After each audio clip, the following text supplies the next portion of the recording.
Programme के इस हिस्सा में इरफान खान साहब से पता करेंगे कि जो आलमी हालात बदल रहे हैं, ख़ासतौर पे जो जंगी हालात फ़लस्तीन के बारे में हैं, बच्चे वहाँ शहीद हो रहे हैं, अक़वाम मुत्तहिदा का जो अदारा है वो बोल रहा है। तो जी अस्सलाम वालेकुम वालेकुम। सर, ये आलमी सतह पे 2-3 दिन हुए आपके, मैंने तबसरा नहीं लिया, तो क्या देख रहे हैं? जंग तो फैलती जा रही, लोग डरे डरे सहमे सहमे हैं। बताइएगा कोई क्या हालात हैं, क्या खबरें, क्या ममालिक सोच रहे हैं? देख ले, ममालिक जो सोच रहे हैं वो सबके सामने जाहिर हो रहा है। जो कुछ मैदान में इस वक्त सामने नजर आ रहा है, जिस तरह इसराइल की मदद की जा रही है, इसराइल को जंगबंदी पर मजबूर नहीं कर सके। उससे पता लग रहा है कि सारे जो है वो इसराइल को ही फेवर कर रहे हैं। हम्म। वरना अगर साथ जो मगरबी ताकतें हैं, जो बड़ी ताकतें हैं, ये चाहे तो इसराइल को हाथ रोक सकती हैं। इसराइल लेकिन ये कोई भी इस तरह खुलकर फलस्तीन की मदद नहीं कर रहा। गजा के लोगों की जिसे कहना चाहिए, बेचारे अब तो आधे से ज्यादा गजा का इलाका जो है उन्होंने बमबारियों से खत्म कर दिया, अस्पताल भी खत्म कर दिए और दुनिया भी यारो मददगार पड़ी हुई है। और अब कहा जा रहा है कि जी जो जो यूरोप की हमेशा तरफ से पॉलिसी होती है कि जी हम एक ब्रिज बना देंगे, एयर ब्रिज बना देंगे, इतनी इमदाद वहां भिजवाएंगे। सवाल यह है जो खानदान तबाह हो गए, जो बर्बाद हो गए, इनके खानदान के अफराद मर गए, 7,000 बच्चा, 8,000 बच्चा, 8,000 लोग जो है शहीद हो चुके हैं, जिसमें 3,700 जो बच्चे हैं, या 16-17 हजार लोग जो वहाँ इस वक्त जख्मी पड़े हुए हैं। इन ब्रिज बनाने से तो उनके ना तो जख्म मुंतमिल होंगे, ना जो बच्चे उनसे जुदा हो गए वालदैन से, या वालदैन बच्चों से जुदा हो गए, बच्चे वालदैन से जुदा हो गए, वो वापस मिलेंगे। ये सब एक मगरबी ताकतों की, जिसे कहना चाहिए कि, और अफसोस की बात यह है कि मुसलमान ममालिक भी उस तरह मदद को नहीं आए, या उस तरह प्रेशराइज करने को मदद नहीं आए। बात यह है कि चंद मुल्क है मुसलमानों में जिनका प्रेशर काम कर सकता है, जो खुलकर बात कर सकते हैं मगरबी ताकतों से।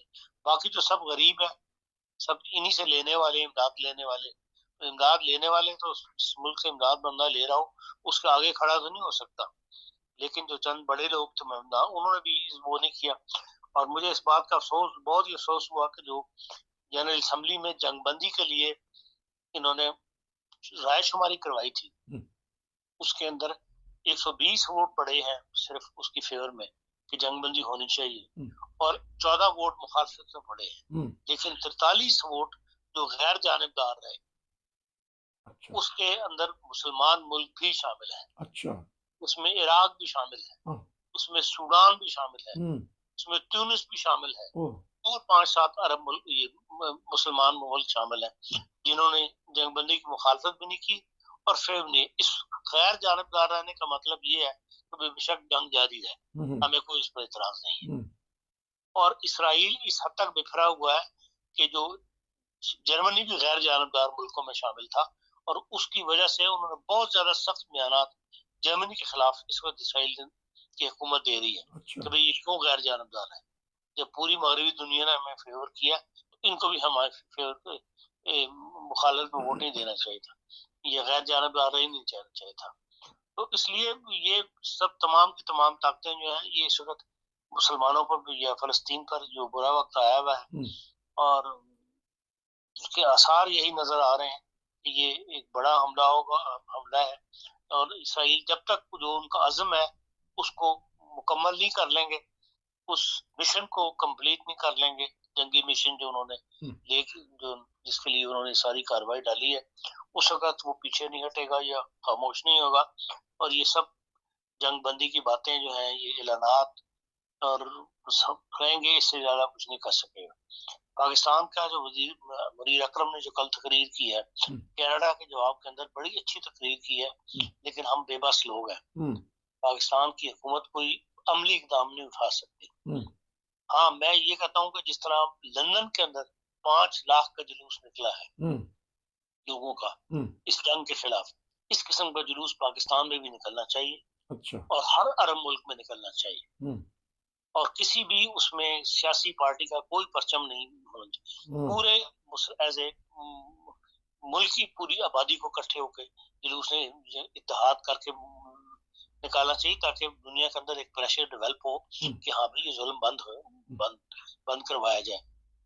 लेकिन वहां भी ये है कि वो जमात इस्लामी वाले अलग बातें कर रहे हैं, जमीयतुल उलमा इस्लाम ने वो अक्सा कॉन्फ्रेंस अलग की है, और सब अपने अपने नारे लगा रहे हैं कि जी हाँ, कोई ये नहीं कहता कि हाँ हम एज ए पाकिस्तानी इस मुसलमान इस वक्त फलस्तीन की मदद के लिए जो है हम इत्तेहाद करके एक आवाज बन के सड़कों पर निकले। 22 करोड़ की आबादी है, कुछ ना कुछ प्रेशर तो डेवलप होगा। मुसलमान अगर पूरे 50 मुल्क जो 52 मुल्क है OIC के मेंबर, वो इस वक्त सारे सड़कों पर निकले, एक प्रेशर डेवलप हो और ये जंगबंदी हो। और ऐसा अगर डेवलप सिर्फ बयानबाजी करने से, जैसे मुसलमान सरबराह ममलिकत या वजीर खारजा बयान दे रहे हैं, उससे जंगबंदी नहीं होगी। आपने जनरल असेंबली में कोशिश करके देख ली, वहां कामयाबी नहीं हुई, उसको इसराइल ने अब क्लेम कर दिया। हालांकि 120 वोट जंगबंदी के फेवर में थे, लेकिन इसराइल ने कहा मैं इसको नहीं मानता, करता। उसको इसराइल को मनवाने के लिए लाजमी एक हर तरफ से प्रेशर डेवलप होना चाहिए, और वो अवामी प्रेशर होना चाहिए, तो तभी इसराइल जो है वो इस तरफ आएगा, जंगबंदी की तरफ आएगा। ऐसा ना हो कि बिल्कुल गजा को जो जमीन से लगा दे और उसके बाद जंगबंदी पर राजी हो, तो उसका कोई फायदा नहीं। बिखरे बिखरे हम लोग हैं, बिखरे बिखरे मुल्क हैं। टर्किश सदर ने तो खूब धमकी दी है और ललकारा है। कुछ कहना चाहेंगे कि मुस्लिम ममालिक में एक लीडर तो उठा है? वो बयानबाजी है ना। अच्छा, इससे ज्यादा क्या है? बात यह है कि इसने पीछे जो एक्शन लिया था टर्की के लिए, उसके लिए चंद महीने बाद फिर जाके सुलह कर ली थी। तो इसलिए ये बयानबाजी से बात नहीं बनेगी। हाँ, पूरा टर्की खड़ा हो जाए, फिर हुकूमत की जो बात होगी उसमें और वजन होता है। तो पाकिस्तान की हुकूमत बात जो कोशिश कर रही है, उसमें वजन तभी पैदा होगा जब पूरे अवाम साथ उससे खड़े हो जाए। तो लेकिन हमारी कमजोरी ये है कि जब जुलूस निकलते हैं वो तोड़ फोड़ शुरू कर देते हैं। हमने तो हिन्ने रसालत में देख लिया, जुलूस निकाल के लोगों की तो जायदादें लूट ली और जला दी। वो और मसला था, ये और मसला है। इसके ऊपर बाहर लोगों को ये अंदाजा तो होना चाहिए कि भाई जो हमारा मुल्क के अंदर ही मुल्क दुश्मन अनासर क्योंकि मुल्क में मौजूद है, इसलिए इस गैदरिंग से या इस मुजाहरों से फायदा उठा लेते हैं कि जहाँ लाखों लोग सड़कों पर हो, वहाँ वो अपना काम भी कर लेते हैं। भारत को सिक्योरिटी इंतजाम करना चाहिए। 5 लाख की फौज किस लिए रखी हुई है? कोई ना कोई हल तो, जो मसला हो उसका हल तो निकालना होता है। निकालें उस फौज को और सिक्योरिटी करवाएं लोगों से, और लोग जो है वो सड़कों पर निकले हैं पूरे पाकिस्तान से, और फलस्तीन के हक में जो है नारे लगाए, ताकि प्रेशर जो है डेवलप होगा। तो जर्मनी का गैर जानिबदाराना रहना इंसानी हमदर्दी के लिए या कोई इनकी और पॉलिसी है?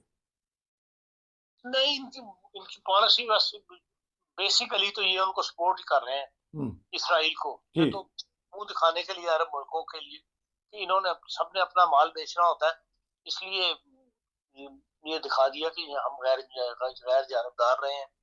लेकिन गैर जानबदार होने का मतलब भी तो यही है कि भाई आप बेशक जंग जाए रहे, हमें कोई इतराज नहीं है।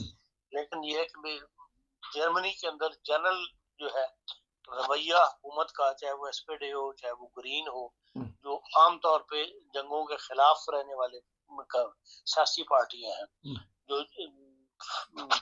और अमन सियासी पार्टियां हैं, जो दुनिया में तशद्दुद की सियासत नहीं चाहते या कोई लड़ाई झगड़ा नहीं चाहते, उन्होंने भी गंदा किरदार अदा किया है। पूरे मुल्क के सियासतदान सब के सब इसमें कसूरवार है, और सब ने ही इस वार के अंदर फलस्तीनियों का साथ नहीं दिया बल्कि इसराइल का साथ दिया है, जिसका रिएक्शन भी नजर आ रहा है। जगह जगह मुजाहरे भी हो रहे हैं, और अवाम जो है वो बज़ाहिर यही नजर आता है कि फलस्तीन के साथ। अवाम बज़ाहिर नजर आता है कि जर्मन वाले फलस्तीन के साथ हैं, कि जंग बंदी होनी चाहिए। खान साहब, आपका बहुत शुक्रिया कि आपने ये आलमी सतह पे खबरों पे तबसरा दिया। नाजरीन, हम कोशिश करते हैं कि जो हालात हैं उसके ऊपर तबसरा लें। अगर आप भी कोई तबसरा करना चाहते हैं तो हमारे से रब्ता करें, हमें व्हाट्सअप मैसेज करें। हम आपका तबसरा, आपका तज्जिया, आपकी आवाज़ पूरी दुनिया में फैलाएंगे। हमारे जो चैनल हैं सब्सक्राइब कर लें। टिकटॉक पे भी हम आ चुके हैं। टिकटॉक पे हमारे प्रोग्राम हज़ारों लोग देख रहे हैं और पसंद कर रहे हैं, वहाँ भी सब्सक्राइब कर लें। फिर मिलेंगे। खान साहब, आपका बहुत शुक्रिया जी। अस्सलाम वालेकुम।